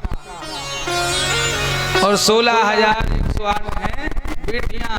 ये भगवान का निजी परिवार है और इस परिवार में भगवान कैसे रहते हैं? प्रेम से रह रहे हैं, कभी झगड़ा नहीं होता है। और हम लोग एक परिवार में ही अच्छे से नहीं रह पाते हैं। अरे भगवान कथाएं श्रवण तो हम लोग खूब करते हैं, लेकिन भगवान की कथाओं से हमें समझना चाहिए कि हमें परिवार में कैसे रहना है। एक दिन भगवान के मन में आया कि हमारी कोई ना कोई रानी रूठ जाती है कभी कभी, लेकिन एक रुक्मणी है वो कभी रूठी नहीं आज तक। तो आज भगवान को रुक्मणी जी को गुस्सा कर रहे हैं। आज भगवान आते हैं और शयन कक्ष में लेट जाते हैं उदास। जब भगवान लेट गए तो आज रुक्मणी महारानी बोली, सरकार कोई परेशानी है क्या? आज उदास तुम क्यों हो? भगवान बोले, देवी देखो मुझसे बात मत करो, मैं तुमसे बोल नहीं रहा हूँ। अरे बोले, सरकार कोई गलती हो गई क्या? बोले, देवी बुरा ना मानो तो एक बात पूछूं? बोले पूछो। बोले, तुमने हमसे विवाह क्यों किया है? अब सोचो आप कि 10 बेटा हो जाए और बेटे का विवाह हो जाए और एक बेटी हो जाए और फिर कहें कि तुमने हमसे विवाह क्यों किया, तो आज की महिलाएं क्या करेंगी? आप ईमानदारी से बताना। आज की महिला तो डंडा लेकर के पीछे पड़ेंगी सीधी और गांव के बाहर तक नहीं छोड़ेंगे। वो मुझे तो बता रही हूँ तुम्हें, 10 बेटा होगा तब तुमको ध्यान आई विवाह क्यों किया। लेकिन भगवान रुक्मणी जी से क्या बोले कि देवी तुमने मुझसे विवाह क्यों किया, तुम तो ये बता दो बस मुझे।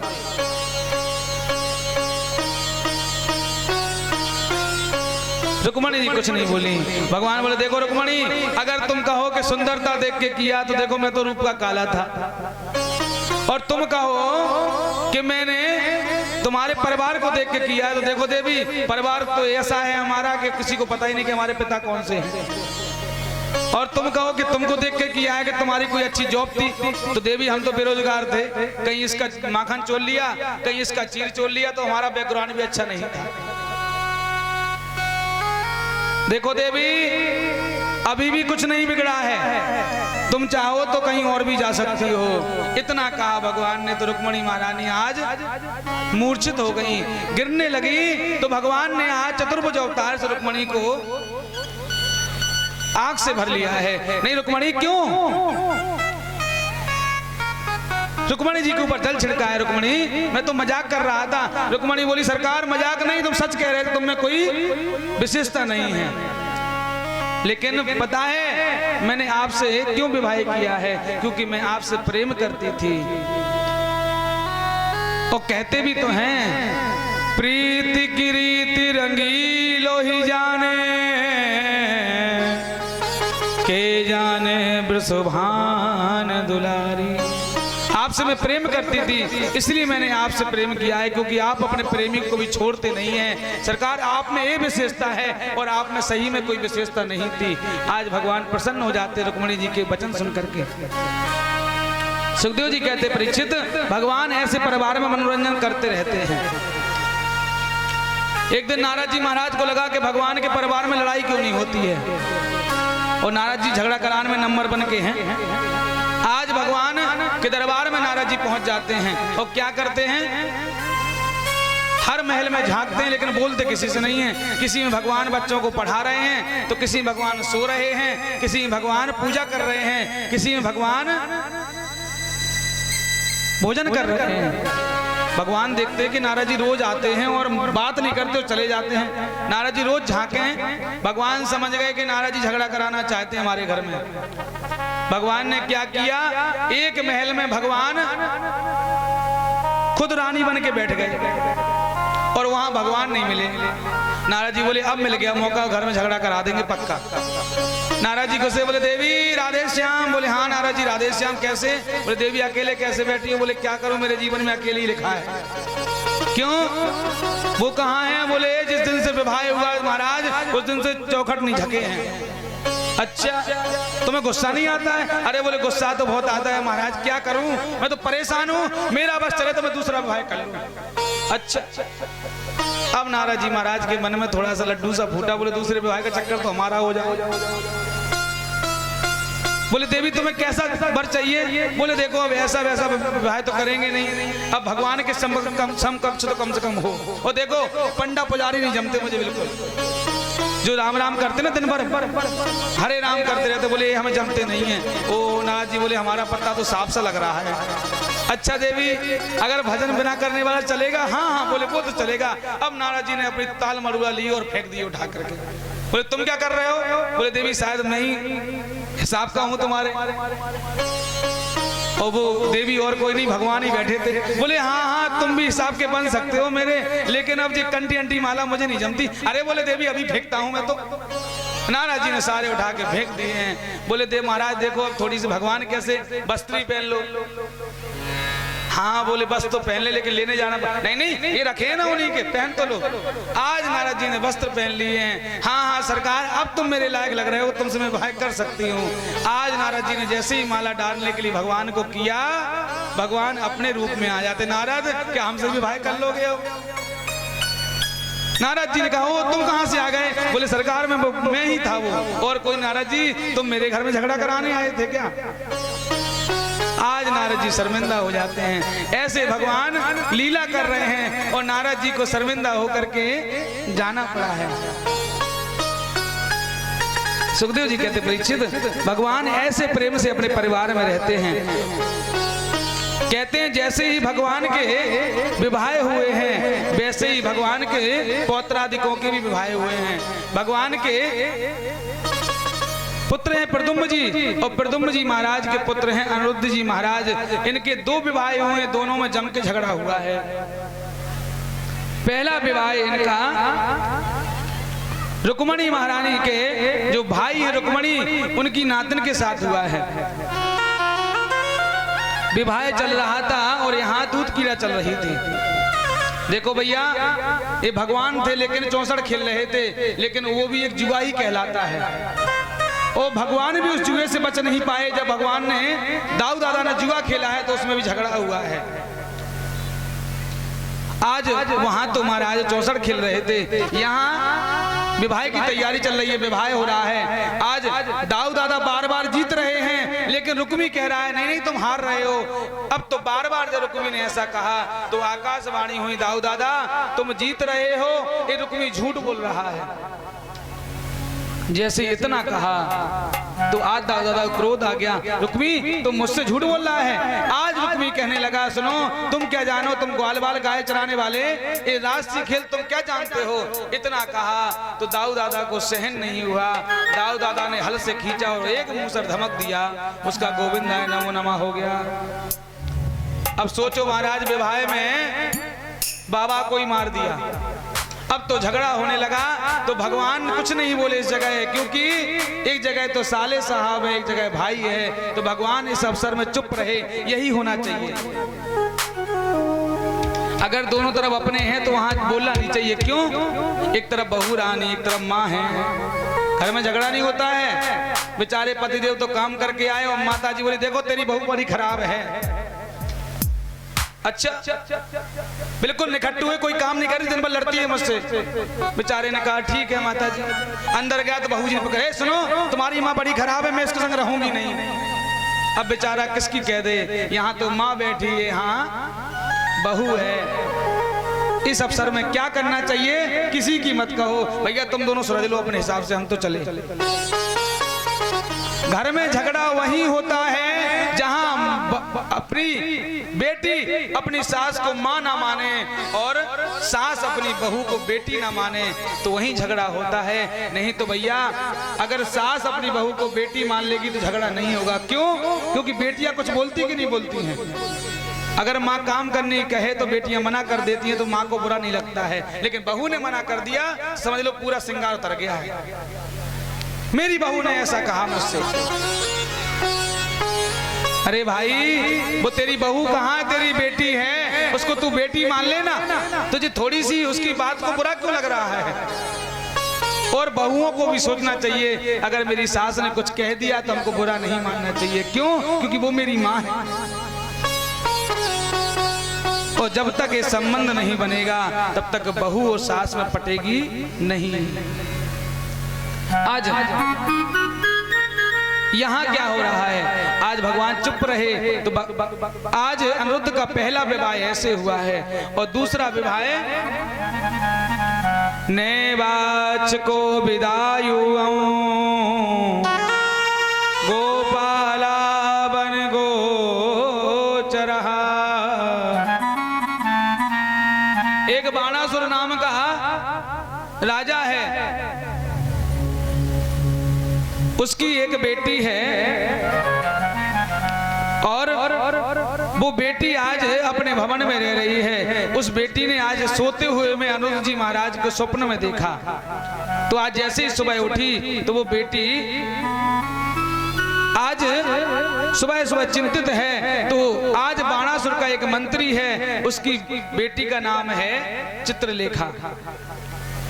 चित्रलेखा ने कहा देवी तुम चिंतित क्यों हो? बोले मैंने कितने सुंदर पुरुष को देखा है सपने में, मैं चाहती हूँ कि मैं उसी के साथ विवाह करूंगी। अच्छा, वो बेटी जो चित्रलेखा है ना वो मायावी है। आज इसने माया से सबके चित्र बनाए, द्वारकाधीश का बनाया, बोले ये थे क्या? बोले ये नहीं है। आज प्रद्युम्न जी महाराज का बनाया, बोले कुछ ऐसे दिखते हैं लेकिन ये नहीं है। जैसे ही महाराज अनिरुद्ध जी का बनाया, बोले यही है, मैं इनसे विवाह करूंगी।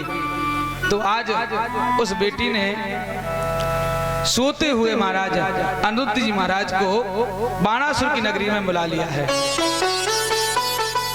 आज दोनों ने गंधर्व विवाह कर लिया है। बहुत समय बीत गया, नारद जी महाराज ने आकर के भगवान को बताया कि अनिरुद्ध कहाँ है? बोले सरकार अनिरुद्ध बहुत दिन से दिखाई नहीं दे रहा है। अरे बोले अनिरुद्ध कहीं और नहीं, अनिरुद्ध बाणासुर के यहाँ है। एक दिन कन्या और अनिरुद्ध जी बात कर रहे थे, इतने में ही किसी मंत्री ने सुना, तो उस मंत्री ने जाकर के आज बाणासुर से कहा है, सरकार कन्याया कुलदूषणम, सरकार कन्या के भवन में किसी पुरुष की आवाज आ रही है, ऐसा ना हो कन्या कुल को दूषित कर दे। आज खोल करके देखा तो उसमें अनिरुद्ध जी महाराज थे। आज अनिरुद्ध जी महाराज को पकड़ के बंदी गृह में डाल दिया है। भगवान ने को पता चला तो भगवान ने जाकर के अनिरुद्ध से युद्ध किया है। आज भगवान गए हैं और बाणासुर से युद्ध करने के लिए जैसे ही गए तो वहां भगवान शंकर से अनिरुद्ध जी का युद्ध हुआ है।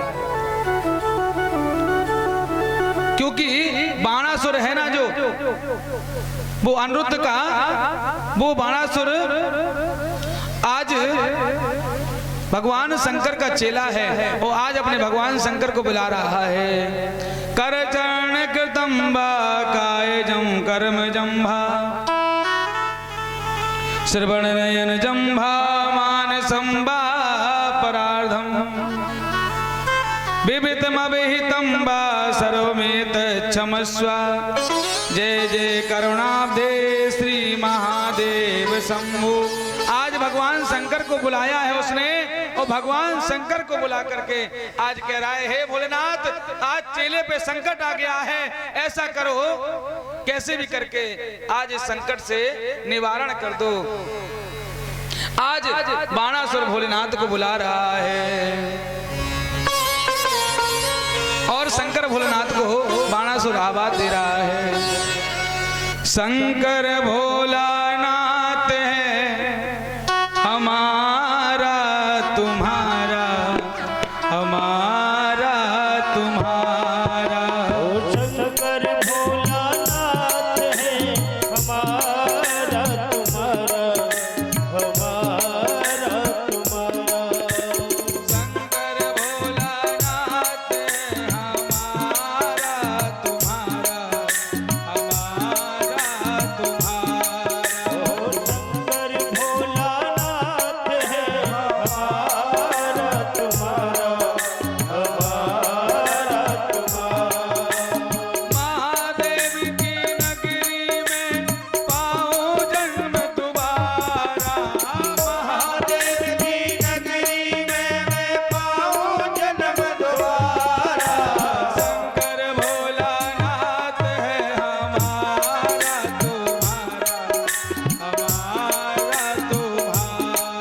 ओ शंकर भोलानाथ है हमारा तुम्हारा, हमारा तुम्हारा। जय हो, मीठी मीठी तालियों की सेवा करते हुए।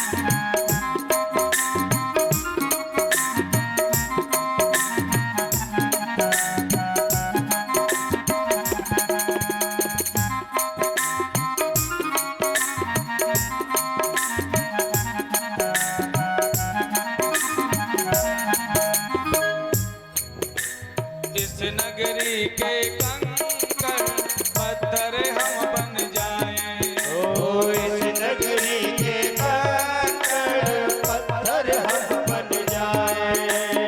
इस नगरी के कंकड़ पत्थर हम बन जाएं। ओ इस नगरी के कंकड़ पत्थर हम बन जाएं। भक्त हमारे ऊपर चढ़कर मंदिर जाएं।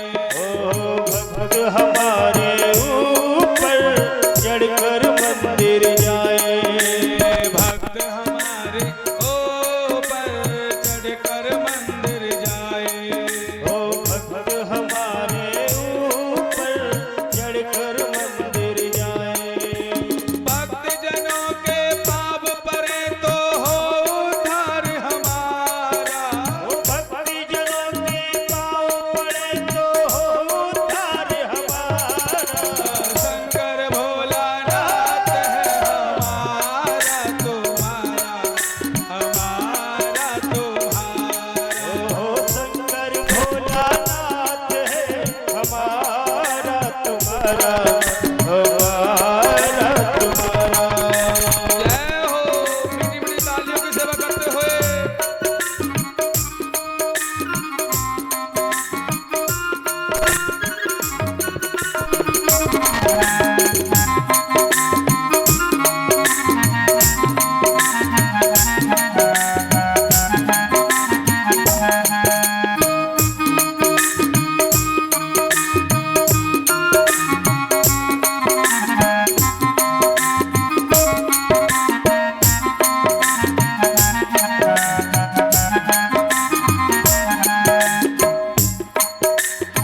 त्यागो त्यागो छिपरा तट पर।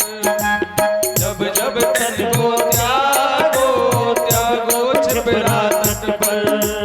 जब जब तन को त्यागो त्यागो छिपरा तट पर। ओ जब जब तन को त्यागो त्यागो छिपरा तट पर। इतना करना स्वामी भोले जलमर घट पर। ओ इतना करना स्वामी भोले जलमर घट पर। इतना करना स्वामी भोले जलमर घट पर। ओ इतना करना स्वामी भोले जलमर घट पर। मेरी भस्म चढ़े आप पर हो उद्धार हमारा। मेरी भक्ति चढ़े आप पर हो उद्धार हमारा। शंकर भोलानाथ है हमारा तुम्हारा हमारा तुम्हारा। ओ शंकर भोलानाथ है हमारा तुम्हारा हमारा तुम्हारा। जय हो भोला भंडारी की।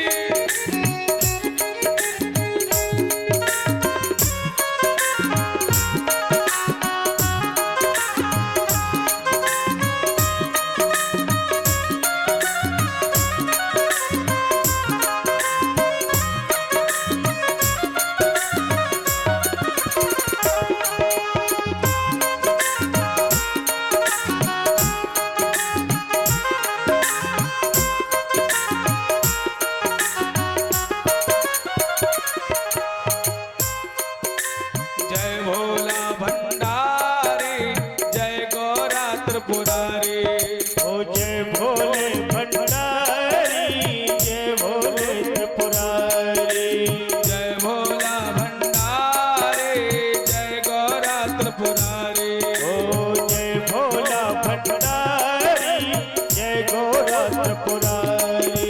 रखियो लाज हमारी सब जग के हितकारी। ओ रखियो लाज हमारी सब जग के हितकारी।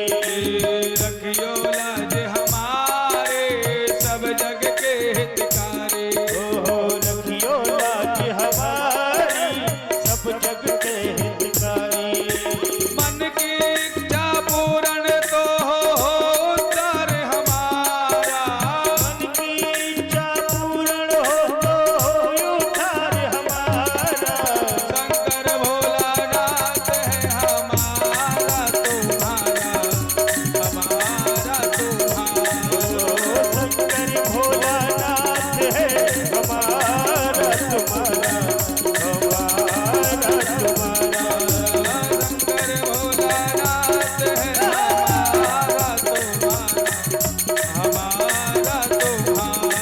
ओ शंकर भोलानाथ है हमारा तुम्हारा हमारा तुम्हारा।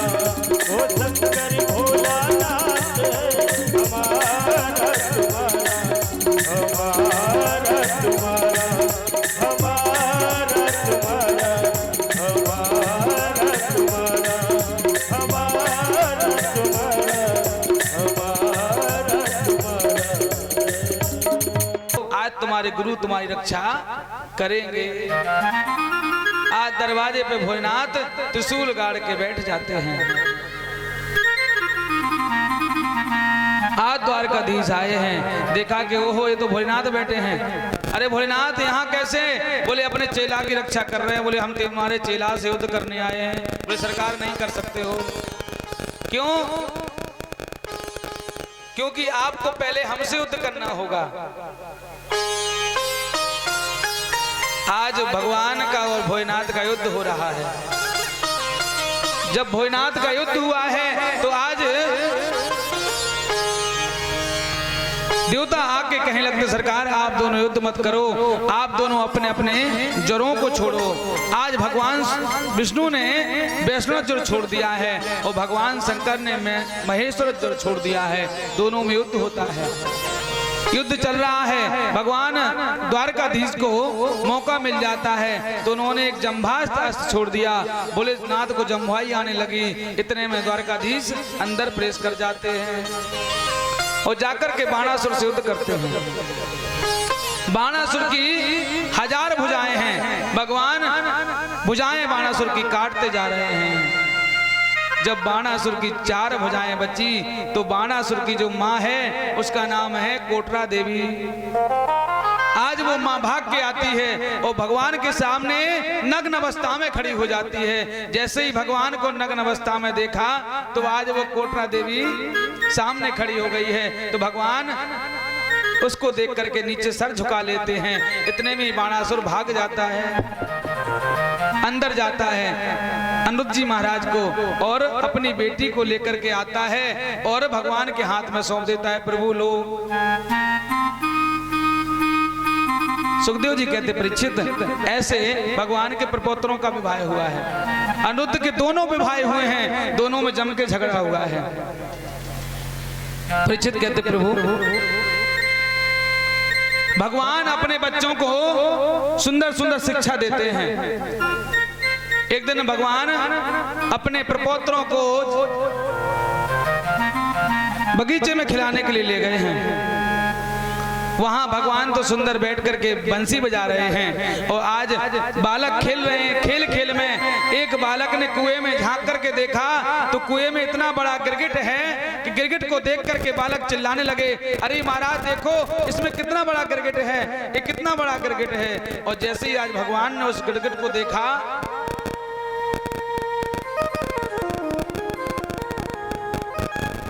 गोपाल मुरलिया वाले नंदलाल मुरलिया वाले, गोपाल मुरलिया वाले नंदलाल मुरलिया वाले, श्री राधा श्री राधा श्री राधा नटवर प्राणनिधि गोपाल मुरलिया वाले, ओ श्री राधा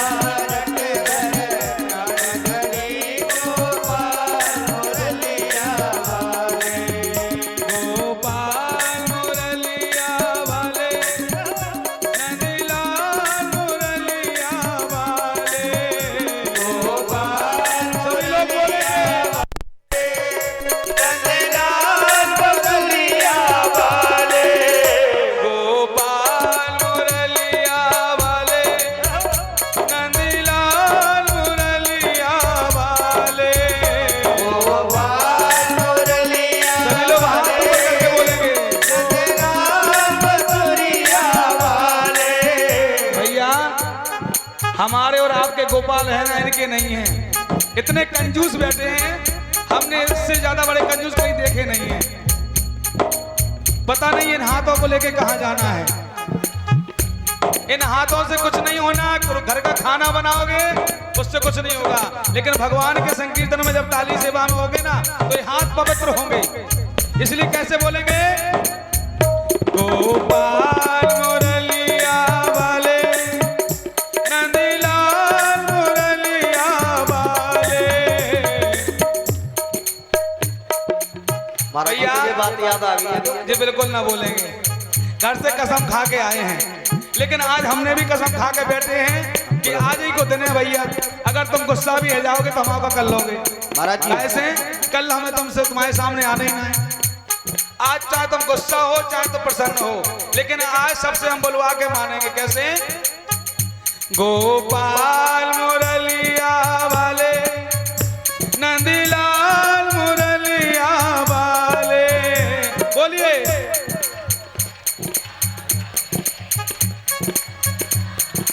अभी सबकी आवाज नहीं आई है। गोपाल मुरलिया वाले नंदलाल मुरलिया वाले। गोपाल